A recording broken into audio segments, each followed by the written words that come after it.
একসাথে কয়েকজন মিলে যদি একটা বড় প্লেটে খাবার খান সেটা সুন্নাহ, খাওয়ার একটা আদব বলতে পারেন।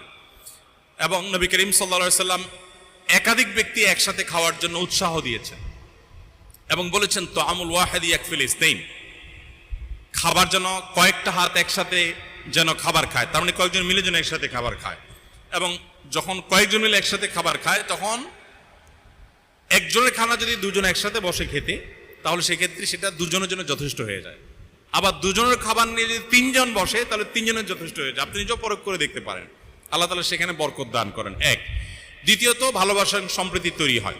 বিশেষ করে আমরা বাসা বাড়িতে বাচ্চা কাচ্চা সহ স্বামী স্ত্রী একসাথে বসার একটা কালচার আমাদের সমাজে গড়ে তোলা দরকার। দুঃখজনক যে আমাদের সমাজে আসলে এই কালচারটা বিল্ড আপ হয় নাই, যে কারণে হোক বিল্ড আপ হয় নাই। একসাথে বসে খাওয়ার দ্বারা এক ধরনের ভালোবাসা তৈরি হয়, সম্প্রীতি তৈরি হয়। একটা মাছ আপনি